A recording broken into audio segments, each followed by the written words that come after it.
Okay, good morning, everybody. Let's go ahead and get started. Let me know if you guys can hear my audio and see my screen in the chat box. Just give me a little Y or a yes there. Just let me know that it is indeed working. Hope everybody's having a fantastic morning. Hopefully your trading has been going well. We had an awesome day yesterday and looking forward to continuing that success into today. But yeah, it's good to see everybody. Just want to welcome everybody here. Also want to give a shout out to everybody watching the recording. Just want to say hello to you and welcome you to participate in any way that you can today. All right, guys, let's go ahead and jump into this. As always, I need to remind you about the risks involved in this market. You can lose all or more than your initial investment if you're not careful. So please be aware of how many pips you're risking on each trade, in addition to how big your lot size is, and ultimately how that would affect your account if you were to lose money. All right, guys, so I have already taken a trade here. I jumped into a short on the euro pound. It hit the upper Bollinger Band just as we were starting. So it's not too late. You can definitely hop into that.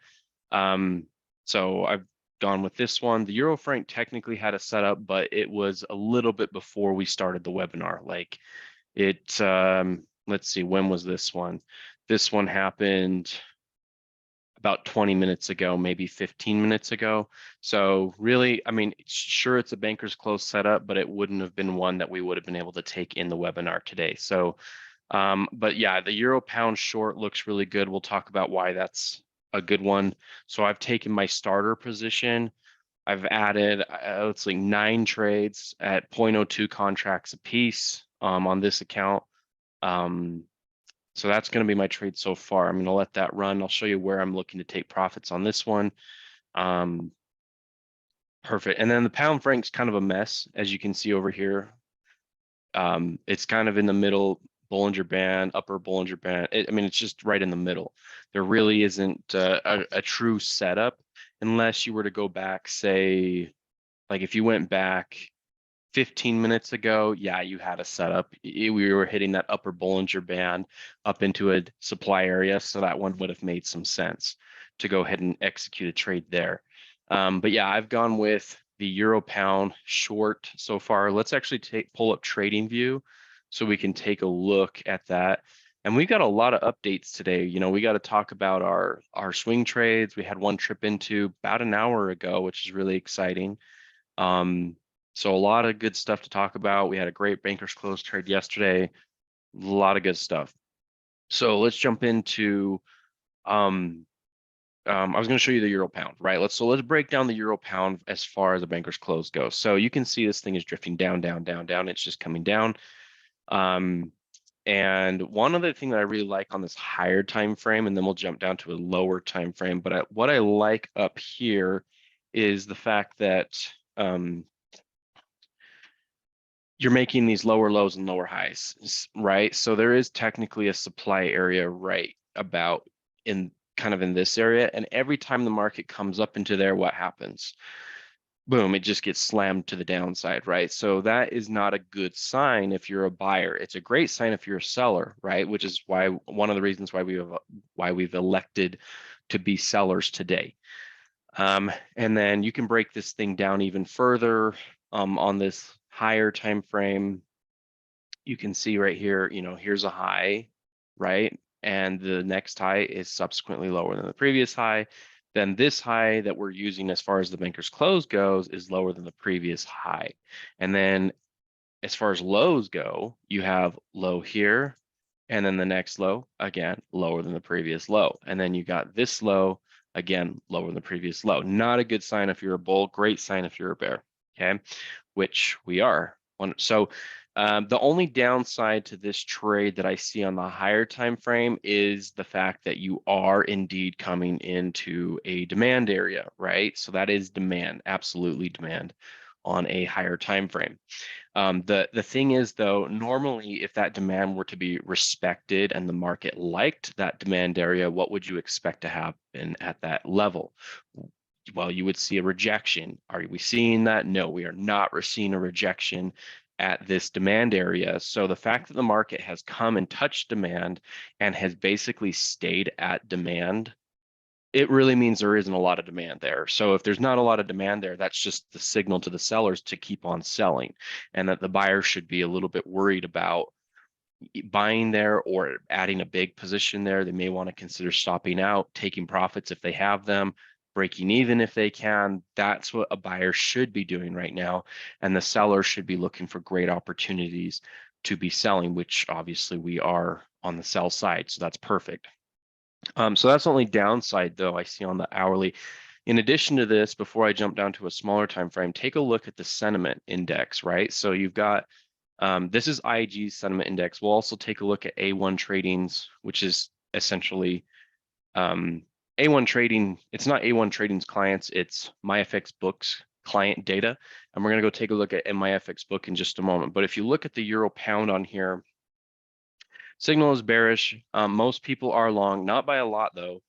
And fewer people are short. So again, if most people are long, what do we want to do? We want to short, right? Now, this one I wouldn't trust as much. Well, maybe we trust it, but I wouldn't give it as much credence because you just don't have, I mean, it's just kind of closer to 50-50. However, if you look at MyFX Books data right here, look at where the euro pound is. It's the third most long currency pair in the entire Forex market, right? So the euro pound is 79% long by retail traders and only 21% short by retail traders. So that's a huge signal. The fact that they're that biased indicates that there might be a chance, a good chance at that, that the euro pound may continue to the downside. And not only does sentiment tell us that, but if you read the price action is also indicating that we probably are in for an even steeper move to the downside. We are not done. So that is kind of my analysis as far as sentiment and an hourly time frame goes. And then if you go down to a 15-minute chart, you can break this down even further. Let me go ahead and delete all the stuff that I have on here, and let's go ahead and redo this just on a smaller time frame. So as far as, let's actually see, I'm curious to see if SonarLab has, here, I want to just check this out. Okay, I wanted to see if SonarLab has order blocks. There is obviously an order block up here on the 15-minute. Let's see if there's any 30-minute. It's saying it's down here as far as demand goes. How about an hourly? Wow, this is interesting. This is what I was talking about. So this is the supply area that I was talking about. There's a bunch of supply there and really not a lot of buyers. So we want to sell this thing for sure today. There is demand down here, right, on the hourly time frame. Okay, and SonarLab is indicating that. And that's why you've seen a little bit of a rejection. But again, if the market liked this demand so much, why hasn't it just shot up from here? Why hasn't it just had an utter rejection? It has not. And so because of that, that's a clue. That gives us intel onto what's going on here. It tells us the market doesn't really like this demand very much. So I think we've got this market cornered pretty well. You know, I don't like to sell at support levels. You know, we're generally at a support right now, but I think in this case, we've got the green light. You know, I don't anticipate this market taking a large move to the upside anytime soon. There's enough here trying to push this lower. And so that's why I've chosen the short side today. Let's see what the two, I'm just curious to see if there's any other order blocks. Yeah, they're saying down here, there's a lot of demand. We'll see about that. But like I said, the hourly at least shows you that there's supply up here, and that's what I'm indicating too. All right. So, yep, this trade looks good, and I feel comfortable. Like if this trade were to rally to the upside, you know, I would probably go ahead and add a few more trades to that. I don't know if it will at this point, but oh yeah, let's talk about where we're going to target. So obviously we know we want to sell. Now, where do we want to get out of this trade if it, you know, when it starts to make us some real money here? Where do we want to get out? So this one's a little harder, right? There's a couple of potential areas, and we can indicate where those areas would be, but let's look at a higher time frame again and find out where the most obvious exit for a short position would be. I'm thinking, let's see, SonarLab says again, yeah, right here. Yeah, if it got back to its old support, so I'll draw a line. Right here would be a good area to take some profits. And then also this would be a good area right here to take some profits. So I'll have a couple of trades there. for profit taking on the higher time frame. But as far as the shorter time frame goes, let's see if we can find some better exits over here. I'm thinking, let's see, as far as this 15-minute chart goes, it looks like there might be a little bit of demand in this little area right here. Could be a little something. We might want to close a couple of trades there, and now those will be my earliest targets. So let me actually pull this over here, and so that I can kind of indicate where this is going to be. So we want to take some profits at, let me draw a line again, at 0.87988. So I'm going to put some targets up here, 0.87988. So about there. So we're getting pretty close, actually. This has already done so well today. We're already up 37, 38 pips on this trade this morning, all in about 10 or 11 minutes of work. Not too bad. Now we're up 40. Awesome. So I'm going to go ahead and put this take profit. That's going to be my earliest target, is about right here.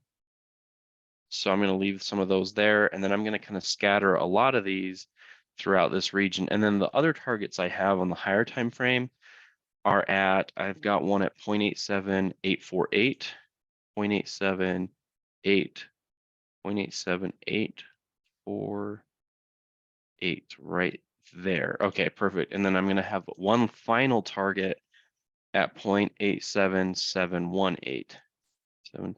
0.87718. So that one's all the way down here. Look at this thing go. Now we're up 54 pips. It's really moving, guys. This is exciting. 0.87718.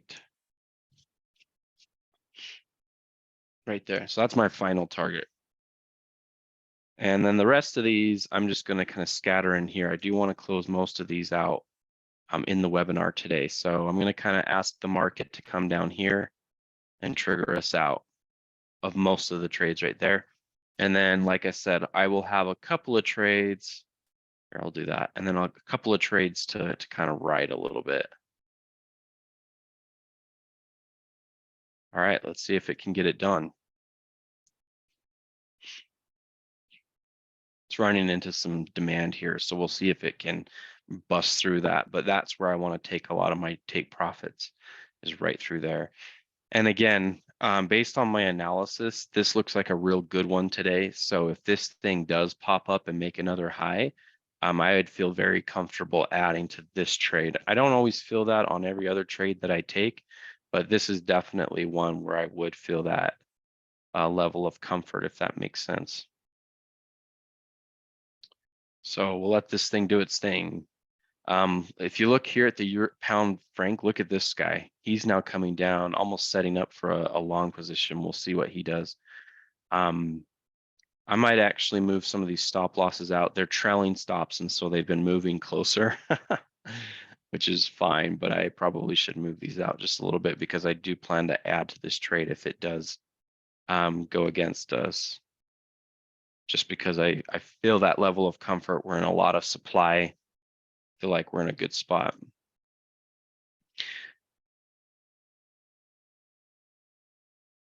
And this will be interesting. If this pound franc reverses from this low down here, if it tries to find some of this demand and it pops up, that's going to send the euro pound now down, which will be perfect for us. So it's kind of like a negative correlation trade. And so again, if this guy's lining up for a long, if he's lining up for a long, then that's going to be perfect for our trade.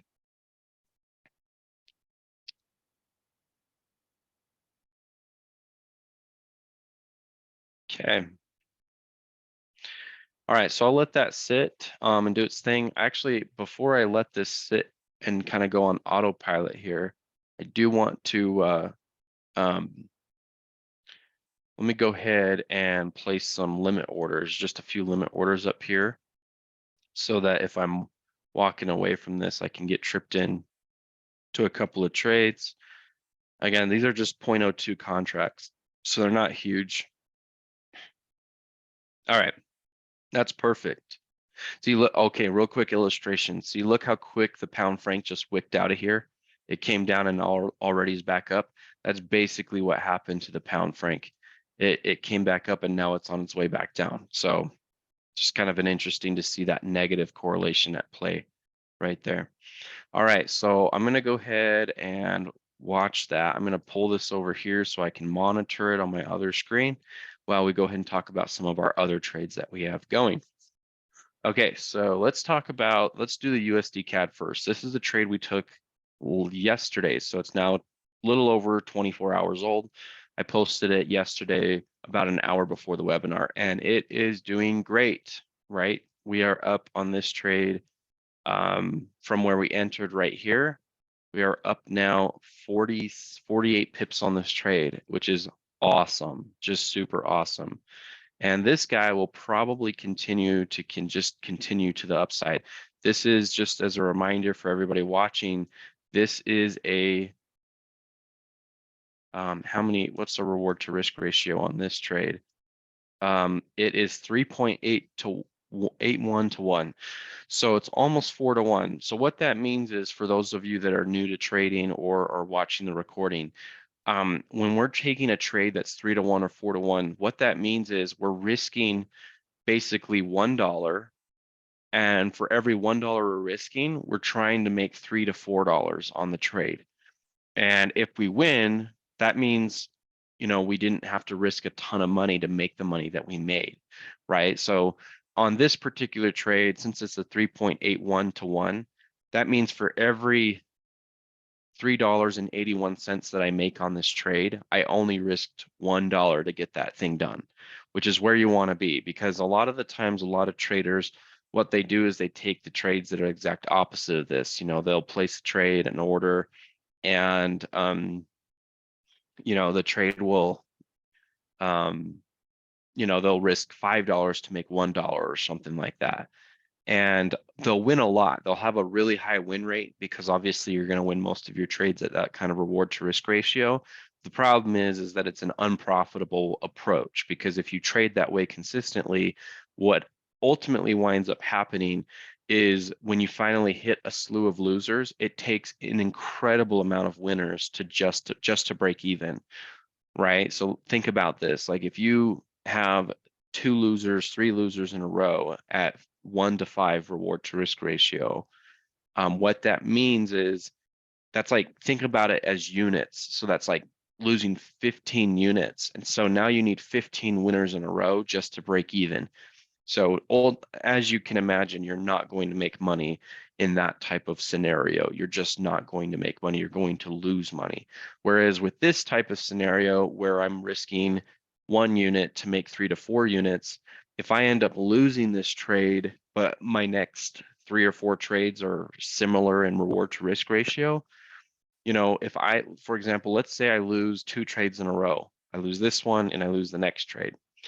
On the very next trade, if I win and it's a 3 to 1, not only did I cover the losses from the previous 2 trades, but now I just made an extra unit, maybe 2, depending on if it's a 4 to 1 reward to risk ratio, right? So that's kind of the concept in a nutshell when we're trying to take trades. Now, naturally, one of the things that happens when you're taking these types of trades is sometimes we lose a little bit more often than we would like. So a lot of people ask me, Steve, what's your win rate? How often are you winning your trades? And they're really surprised when I tell them I only win 50% of the time. They're like, Steve, you only win 50% of the time. How in the world are you profitable, winning only 15%, or only 50% of the time? Well, the thing is, if you're winning 50% of the time, so half the time that you take a trade, but when you win, you're winning 3 times the amount that you lose, that's how you can be extremely, extremely profitable. Or you could be, 4 to 1. And so you can see how that can really work. Think about this. If you're consistent to maintain a 3 to 1 reward to risk ratio, and you lose 3 trades in a row and your 4th one wins, you're just at break even. I know break even's not what we want. We want to be profitable, but break even is so much better than 90% of other traders. Maybe 95, who knows, right? So it's important to maintain that and always look for opportunities that allow you to have that type of reward to risk ratio, okay? All right, guys. So now with that in mind, this trade is off to the races. There's really not much else to update you other than it looks awesome. And I'm looking to target all the way up here, which is basically at this supply area. I'm kind of ignoring this. This is the supply that I believe the market's going to go to right there. And that's what I'm targeting right up in there. And that's going to take a while. It could take several more days, but keep in mind, we're up 50 pips on this trade and we're looking to make 233 pips. It's going to be an absolutely monster trade. So if you want a monster trade, you got to be patient. You got to let the market do its thing, do what it's got to do in order to make those types of rewards, right? Anyway, so this one, I really don't have anything else to update other than just as a reminder why we took the trade for those of you that are kind of wondering or those of you watching the recording. Basically, as far as price action goes, you have a nice little reverse head and shoulders back here. The buyers have built a nice little fortress of demand built into this reverse head and shoulders. You can see the subsequent demand points, right? Here's a little demand here, little demand right through here, and then another little one right through here, which we haven't technically tapped into yet. And if we did, that'd be fine. So lots of demand points. And then as far as structure goes, you can see the subsequent breaks of structure here. Let's go ahead and draw those out. This is a structure point. Yesterday, that point broke, and we talked about that yesterday. And then this one broke as well, I believe, yesterday. So we're breaking structure points one after another. We've got patterns that indicate moves to the upside. We've got demand levels, okay? And then that's not even it. There's still more you can do to verify to make sure this is a really great trade to take. Take a look at sentiment, right? Where's the USD CAD sitting? Let's see, here it is. 64% of traders are short right now and 36% are long. What does that tell you? Again, most of the dumb money is selling this, a very large majority, and a smaller, I guess, minority here is buying this. So the fact that sentiment is indicating that most people are selling, this tells us we want to be, again, we want to be the buyers here. And price action is telling us to buy. There's really not much else, guys. That's it. That's how you take trades. You know, you try to stack as many things in your favor as you can, and at the end of the day, you just let it go, right? And this one's already off to the races, and it's really exciting.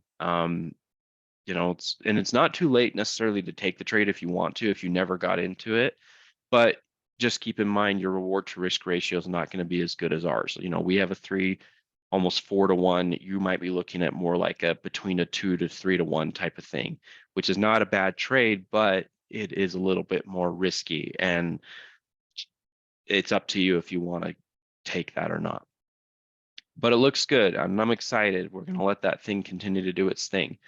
All right, guys. And then as far as other trades, we posted another trade last night, which we talked about yesterday morning. Let's go ahead and talk about that one. So it is the CAD franc position, right? Or not CAD franc. Was it the CAD franc? No, I believe it was the franc yen. So let's go ahead and pull this one up. Yeah, here it is. So this is a trade we took last night, and this one just barely tripped into. So let's go ahead and talk about this one, why this was a good trade to take. So first of all, yesterday, okay, yesterday in the webinar, we spent probably 20 or 30 minutes talking about sentiment, right? And we technically found a really good sentiment trade over here. So you have the franc yen, where is it? Right here. Yep. As far as majors go, or second tier majors, the franc yen has 91%. Let me see if I can actually make this bigger. Can I zoom in so you guys can see this better? Yeah, here we go. Look at this. 91% of retail traders are short on the franc yen right now. It's an insane amount. They're in big trouble. I'm telling you, they're in big trouble. And 9% of retail traders are long right now. So they're incredibly short. And I can show you exactly why they're so short on this. But it's going to create a move to the upside that I don't think the retail traders are prepared for. So this is a great example of dumb money, and dumb money is in big trouble here. So it is just so you guys know, this is the most shorted currency pair as far as retail traders go. So anyway, that's all you need to know moving forward with this. So now if you come over here to the chart, what's been going on with the franc yen? It has been up and up and up and up. Let's talk about the price action that kind of validates this trade, or maybe even invalidates this trade. But let's first of all look at structure points. Here's a structure point right here. It actually kind of extends out to there. That's a resistance level, okay? Also structure, right? This is a resistance level right there, okay? You even got other resistance levels that are not as big of a deal like this one, but it's still a resistance level. Okay, so you can kind of see the confluence throughout, like there's support there, resistance here, resistance here, resistance. It becomes support later after it breaks. Okay, so you can see the market has found the ability to break through each and every one of these. And most of this has happened since last week. Last week was a real defining moment for this pair because it just constantly broke structure component after structure component, right? And so now your sight should be set on looking for long positions because of this. The market doesn't ever break these levels unless there's a reason for that happening. Okay. So we're breaking structure points and we should be looking for demand zones to be buying in now. Okay. So a buy opportunity is the right thing to be doing right now. And so you want to look for those really good zones to do that. Okay. And let's see, what else did I want to? Okay, yeah, that's the most important price action component is where are you breaking structures? And those structures are most recently breaking to the upside. Okay, there's other things you can do too, as far as price action goes, right? You've got a low down here, and ever since that low, it's only been higher lows, right? Every low is getting higher than the previous low, right? And same thing with the highs. Every high is getting higher than the previous high, right? So, and then yeah, technically these highs are higher than the previous high. So, right. So that's another component too. It's not, I mean, we're just layering as many components as we can right now and finding as many things to add in our favor, or maybe not in our favor, right? We got to be unbiased on this kind of thing. Okay. What I like the most is that this was kind of the supply area that was holding this thing down right through here. And the market just busted right through it. It's almost like it didn't even care. So again, that tells me that this market wants to just continue even higher. So now what we want to do is look for buying areas. So this is the higher time frame analysis, and this kind of tells us what's going on. Now, if we jump down to a lower time frame, you can definitely see, let me go ahead and delete all this stuff, right? Now we want to find where are those demand areas. You can use Sonar Lab to find demand. I guess there's some demand here. Maybe let's try a 30-minute. It's all down here. Let's see if an hourly has one closer. Yeah, so they're saying demand is right here, and we actually just got into this. We just barely bought in to this trade. And then like there's just demand all throughout here. You can see the Sonar Lab indicator has so many demands. And then supply is not until all the way up here. So guys, think about this. Right now is one of the best, in my opinion, buying opportunities on the franc yen possible, because supply is like the earliest supply is 250 pips away, and perhaps even further. Like it could go 400 pips, who knows? You'd have to break through some other supply levels, but you've got supply that's 400 pips away. But at the very minimum, your sight should be set on at least making about 250 pips on this trade at minimum. Okay. So it's a monster trade, and that's why we're in it. It's going to be a great little opportunity. All right. Okay, guys. So, okay, and the next thing I want to do here, let me go ahead and set up my trade setup again so you guys can see the trade. This is the trade I sent out last night. You can see right here, is this it right here? Yeah, Swiss franc, Japanese yen. So we placed a buy limit right here. So I liked this demand area, and I'll talk about why I like this demand area. But let me go ahead and reset this trade on the chart here for everybody to see. So let me go down to a 15-minute. And let me go ahead and place a long position. And okay, so we bought at 144.923. 144.923. It's basically almost exactly where it is right now. If I can get that up just a tad bit more. That's about it right there. Stop loss I have here at 143.574. 143.574. Oh. So yeah, about right there. And then the target's all the way up here at 148, just basically just barely above 148. Yeah, 148.038. So that's the trade right there. And it's just a little bit better than 2 to 1. Like it's 2.26 to 1. So if you want, you could tighten the stop loss. I do have a little bit of a wider stop loss on this one, but it's still not terrible. Like I said, it's a 2.26 to 1 trade opportunity. Let's see, here's the entry right here. So yeah, like I said, we just barely tripped into this trade, like just barely got into this. So like if you're not in it now, you could definitely get into it. But it's liking this demand zone so far, like it's coming in and pausing through here. And again, this is the most sold currency pair by retail traders.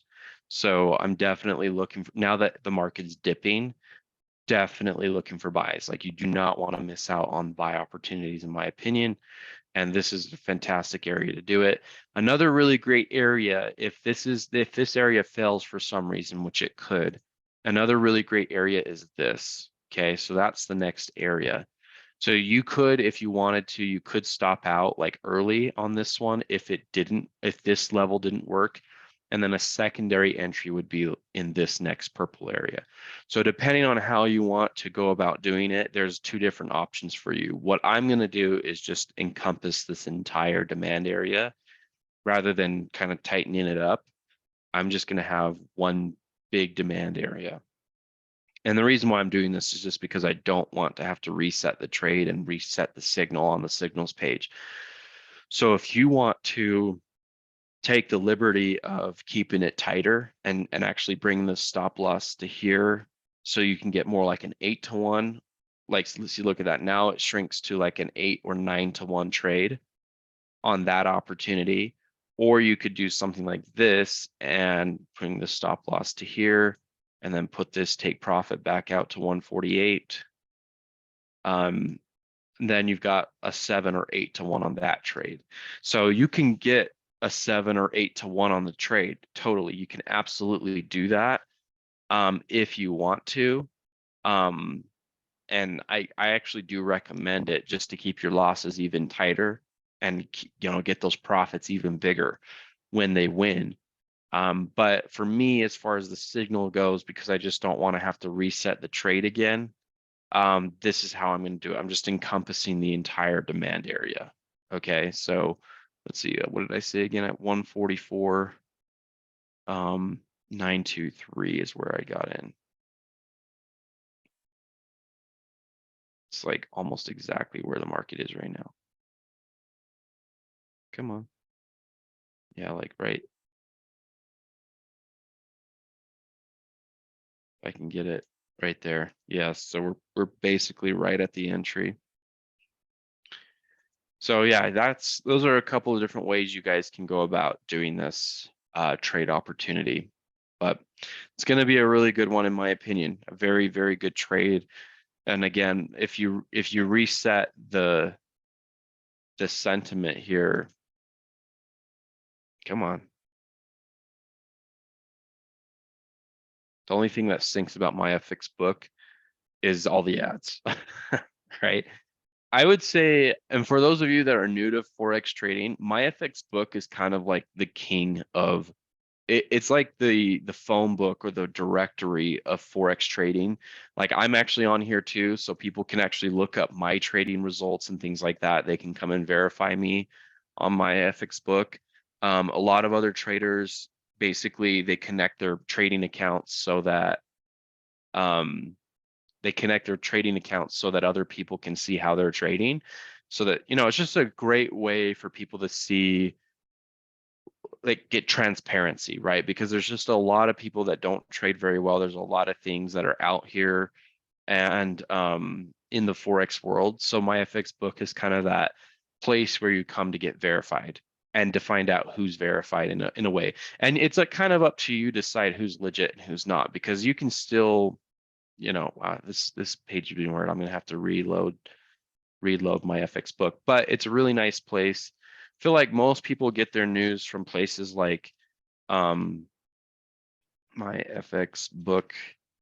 Most people get their news from, Forex Factory, and they have an API plugin that most people can put on their websites, which is kind of nice. My FX book does the same thing. You can add this to your site. Like I've thought about adding this to my website, but it would be my FX book's data. But yeah, they have like an API plugin that you can put on your website. But yeah, they're kind of, like I said, I would say they're the king of Forex directory, whatever you want to call it. You can look at people's different trading robots on here. They've got all the different datas. They've got, you can look up traders, which is really kind of cool. But yeah, as far as sentiment goes, the most shorted currency pair right now is that franc yen. So let me actually find it. Franc yen. Here we go. Yeah, look at this. 89% short. That's even with the pullback, and they're still 89% short. And 11% long. There's 164 contracts long right now, and almost 1,400 contracts to the short side. Total positions are 3,634 contract or positions short and 936 positions long. So very interesting to see. It's not a very highly traded currency pair, as you can see. Only 3% of traders have positions right now on the franc yen, but nonetheless, it's still very biased. Then you have other things like, if you can find the euro dollar, you can look this up, euro dollar. Look at this. Yeah, 30% of traders are trading the euro dollar right now, and that's a pretty high percentage of traders. And it's biased too, right? Like 61% long, 39% short. Not as biased as I'd like to see it, but still it's there. All right, guys, and so yeah, this is the trade I'm looking for. Like I said, I'm encompassing this entire range where I'm looking to buy here. But if you guys want to tighten this up, you can totally tighten this up. If you want to, and take two separate trades, you can stop out there to maintain your risk management, or you could, and then re-enter when it gets back to this demand area and tighten that stop loss up. You could totally do that. But either way, these two areas look really, really good to me. This area or this area, one of them should really, really work out, and you should be able to get a fantastic trade out of it. Should be able to get a really, really good trade out of this. So, okay. And then let's go ahead and take a look. So the banker's close trade hasn't done much yet. Like I'm back to nearly break even. I'm down 10 pips on 9 different trades right now. So I'm basically at break even. But yeah, I'm just waiting for the euro pound to sink again like it did earlier, like in our first 10 minutes of trading, it almost got to our targets here. But yeah, this one, like all the reasons we talked about earlier, looks like a really, really good trade to take for as far as a banker's close trade goes. You've got sentiment. Most people are buying the euro pound right now. We talked about those lower lows and lower highs concepts. We've got Sonar Lab order blocks indicating that this is about as high as it's going to go. So again, euro pound looks really good for a short. And then we didn't really recap our trade a lot from yesterday, but our banker's close trade from yesterday was awesome. That euro franc trade. I didn't really recap it, but I should give it some credit because it was a good trade. And it was also a euro franc short. I'm kind of sad I didn't grab a euro franc short about 20 minutes before the webinar. You can see right here, it just plummeted from that high, but it's okay. We should still get a really good trade out of the euro pound. We just have to be patient. Especially if you can see here, it made this little high and then it's made another little high here. Basically, if that thing fails, and it just starts to go down, it should make another low because it's failing to make a higher high, right? So anyway, I'm feeling pretty good about the euro pound short 2 for the banker's close trade. And for those of you that didn't catch the beginning, our earliest target on this is at 0.87986. So that's where we're going to close out of a bunch of trades kind of throughout this region. And then I have a couple of hopeful trades. I guess this one's kind of a hopeful trade, and then definitely this one at 0.87, 17 basically. But it looks like it might be on its way again, so we'll let it do its thing. I'm up 13 pips now, so we'll just let it go, let it do its thing. And this guy is awesome. He's already, let's go to a smaller time frame. It looks like he's already starting to move up. But again, this is just as a reminder, this is a swing trade. Like, look how quickly this thing came into here and just boom, came back up, right? That's exactly what you want to see as a rejection. So we know there's people willing to buy this, and yeah, so far so good. But it is a swing trade. I just have to reiterate that this is going to take a while. Like, even on my trade setup, I'm looking to make, what did I say? I guess 300. I'm going for 300 pips on this trade, 367 pips. So yeah, my stop loss is pretty wide too. Like, I've got 115 pip stop loss, but I'm going for 300. So it's got a ways to go. I may actually bring that down just a little bit. I may be a little too greedy on that target, just a tad too greedy, but not by a lot. It should get there. But yeah, it's a solid trade opportunity. Yeah, if I were a short trader, if I had short positions on the franc yen right now, I feel like now is definitely the best time to get out. If you don't get out, you're gonna get in big trouble. But too bad for them. We'll take their money, right? We'll take their money, no problem. I used to be on the other end of that all the time. I used to take trades. I think I told you guys how I used to trade this type of thing. I try to find, what I used to do is I try to find overextended markets, and it was terrible. So don't do this. I'm just telling you what I used to do, right?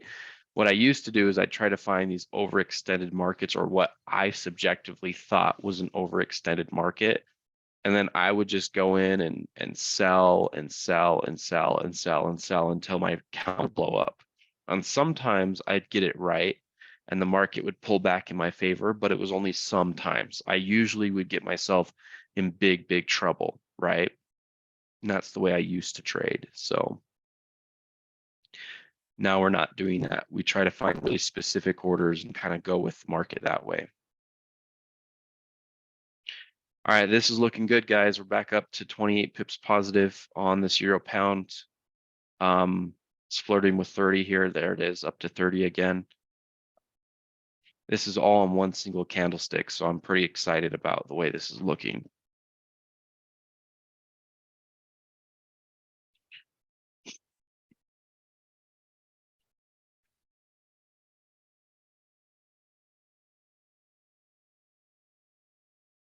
And we'll let this thing go. And I really don't have much else to update. I mean, I have a few other trades we could potentially take, but I don't want to kind of over leverage ourselves. I really just want to focus on kind of the best trades that we can find. And again, I really like our USD CAD long and I like our Franc Yen long. Both of those look really, really good. And as far as the banker's close trade goes, this is kind of the trade opportunity right now. So I think I'm going to go ahead and wrap up then, since I've kind of discussed everything I needed to discuss today. But make sure you got your targets in right here. Most of my stop losses are kind of floating above this old high up here, which I don't believe we'd get to, but it is up there just in case. And yeah, just let these things ride. So, all right, appreciate your attendance, everybody. Thank you for coming, and we'll catch you in the next webinar.